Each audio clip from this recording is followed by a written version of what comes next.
اعوذ باللہ من الشیطان الرجیم بسم اللہ الرحمن الرحیم الحمد للہ رب العالمین الصلاۃ والسلام علی محمد وعلی آلہ وسلم۔ انشاءاللہ آج ہم سورہ کاف کے 7ویں رکوع کا مطالعہ کریں گے۔ اس سے پچھلے رکوع کا خاتمہ اس بات پہ ہوا تھا کہ جس وقت مجرموں کے سامنے ان کا نام اعمال لا کے رکھ دیا جائے گا تو وہ اس میں لکھے سے خوف زدہ ہو کر کہیں گے، ہائے ہماری کم بختی، یہ کیسی کتاب ہے، اس نے تو کوئی معمولی سے معمولی چیز بھی نہیں چھوڑی اور نہ ہی کسی بڑی سے بڑی چیز کو بھی نظر انداز کیا ہے۔ اس نے تو ہمارا مکمل ریکارڈ اپنے اندر محفوظ کر رکھا ہے، ہر ایک کا کیا ہر ایک کے سامنے، فیصلہ قانون ربی کے مطابق۔ کسی کے ساتھ معمولی سے معمولی ظلم بھی نہیں کیا جاتا۔ بات یہ ہے کہ ہمارا ہر ایک عمل، خواہ وہ چھوٹا ہو یا بڑا، ہماری ہی کتاب اعمال میں لکھا جا رہا ہے۔ مرنے کے بعد جب ہم اپنے رب کریم کے حضور پیش ہوں گے تو وہی لکھا ہوا ہمارے سامنے رکھ دیا جائے گا۔ ضرورت اس امر کی ہے کہ ہم کل کی فکر آج کریں، آج سے اور ابھی سے اپنی زندگیوں کو اللہ تعالیٰ کے قوانین کے تحت اور نبی پاک صلی اللہ علیہ وآلہ وسلم کی سنت مبارکہ کے مطابق سنوارنے میں لگ جائیں تاکہ ہماری کتاب بہترین اعمال سے عبارت ہو۔ آئیے مطالعہ قرآن کا آغاز اس دعا کے ساتھ کرتے ہیں کہ اللہ تعالیٰ ہم سب کو نبی کریم صلی اللہ علیہ وآلہ وسلم کے طفیل قرآن کریم کا صحیح مفہوم عطا فرمائے۔ سورہ کاف رکوع نمبر 7، جو کہ آیات 50 سے 53 تک ہے۔ بسم اللہ الرحمن الرحیم۔ وَإِذْ قُلْنَا لِلْمَلَائِكَةِ اسْجُدُوا لِآدَمَ فَسَجَدُوا إِلَّا إِبْلِيسَ، جب ہم نے فرمایا ملائکہ سے سجدہ کرو آدم کو، انہوں نے سجدہ کیا سوائے ابلیس کے۔ کان من الجن ففسق عن امر ربہ، وہ تھا جنوں میں سے، بس نافرمانی کی اپنے رب کے امر سے۔ افتتخذونہ وذریتہ اولیاء من دونی وہم لکم عدو، کیا تم بناتے اسے اور اس کی ذریت کو اپنا دوست میرے علاوہ، حالانکہ وہ تمہارے لیے عداوت رکھتے ہیں۔ بئس للظالمین بدلا، کیا ہی سنگین بدل ہے ظالموں کے لیے۔ پہلا انڈرلائن لفظ اسجدو، سجد سے بنا، سین جیم دال، کسی کی حاکمیت اور بڑائی تسلیم کرنا، ٹو سبمٹ۔ دوسرا انڈرلائن لفظ ہے ادو، این دال واو، عداوت، عدم مطابقت رکھتے ہیں، نان ہارمونیس، یا ہم ایڈورسری بھی کہہ سکتے ہیں۔ یاد رکھنے کی بات یہ ہے کہ ایک وقت رب کریم نے ملائکہ سے آدم کو سجدہ کرنے کو کہا تو سب نے سجدہ کیا سوائے ابلیس کے۔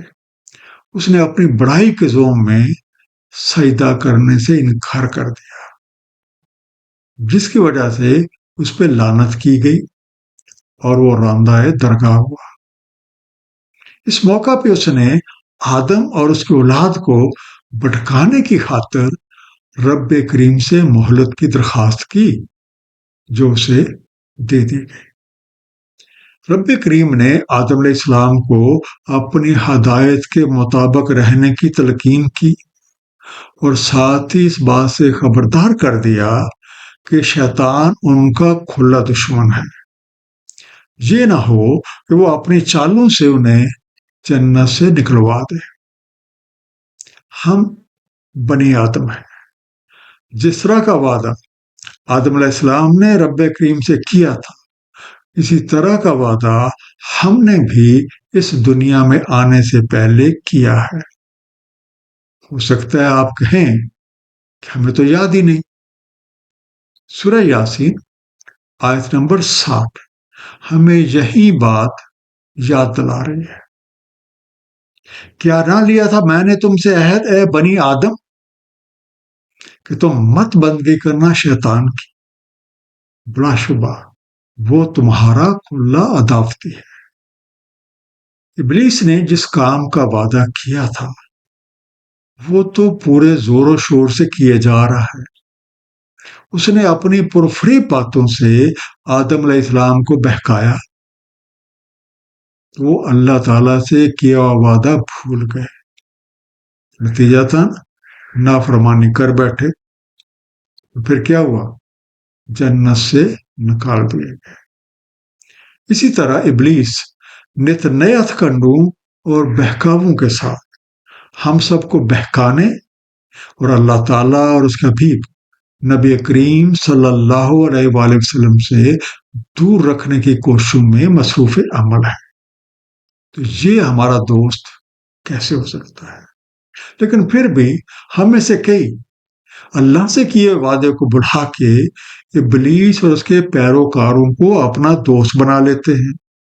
ان کی باتوں پہ عمل کرتے ہیں، حالانکہ ایسا کرنا سراسر گھاٹے کا سودا ہے. اور یہ ظلم کسی اور کے ساتھ نہیں بلکہ اپنے ہی ساتھ ہے. ما اشہدتم خلق السماوات والارض ولا خلق انفسہم، نہیں میں نے انہیں شاہد بنایا آسمانوں اور زمین کی تخلیق پر اور نہ ان کی اپنی تخلیق میں. وما کنت متخذ المضلین عضدا، اور نہیں ہوں میں بنانے والا بٹکانے والوں کو دستے بازو. عضدا عضد سے بنا، عین ذات دا، بطور دستے بازو یا مددگار، ایز اے ہیلپر. رب کریم کی ہدایت چھوڑنے کا لازمی نتیجہ گمراہی ہے، جس کی بدولت ہم اللہ تعالیٰ کے ساتھ کچھ اور ہستیوں کو بھی شریک ٹھہرا لیتے ہیں.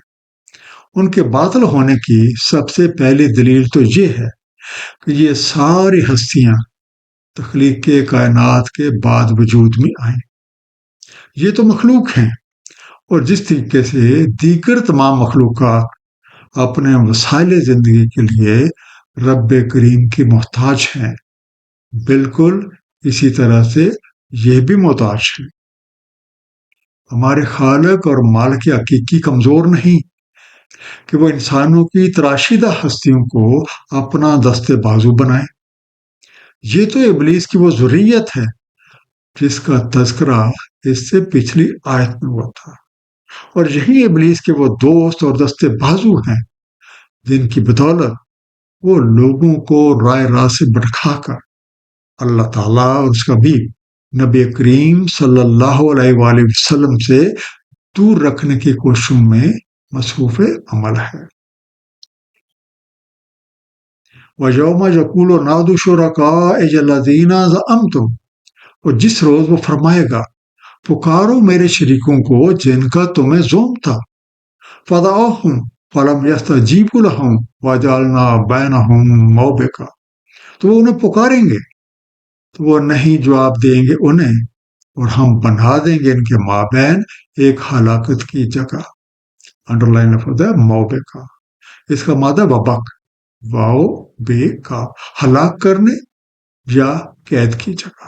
اب ایریا ذرا اس وقت کا تصور کریں جب راہ راست سے دور رہنے والوں اور باطل کی پرستش کرنے والوں سے کہا جائے گا کہ جن ہستیوں کو تم نے بادام خود میرا شریک بنا رکھا تھا انہیں بلاؤ. وہ لوگ انہیں آوازیں لگائیں گے لیکن وہ ان کی پکار کا کوئی جواب نہیں دیں گے، اور اس طرح ان کے مابین ہلاکت کا سامان کر دیا جائے گا. وَرَأَى الْمُجْرِمُونَ النَّارَ فَظَنُّوا أَنَّهُمْ مَوَاقِعُ، اور دیکھیں گے مجرم آگ کو تو ظن کریں گے کہ انہیں ضرور واقع ہونا ہے اس میں. وَلَمْ يَجِدُوا عَنْهَا مَصْرِفًا، اور نہیں پائیں گے وہ اس سے پھرنے کی کوئی جگہ. مصرفہ صرف سے بنا،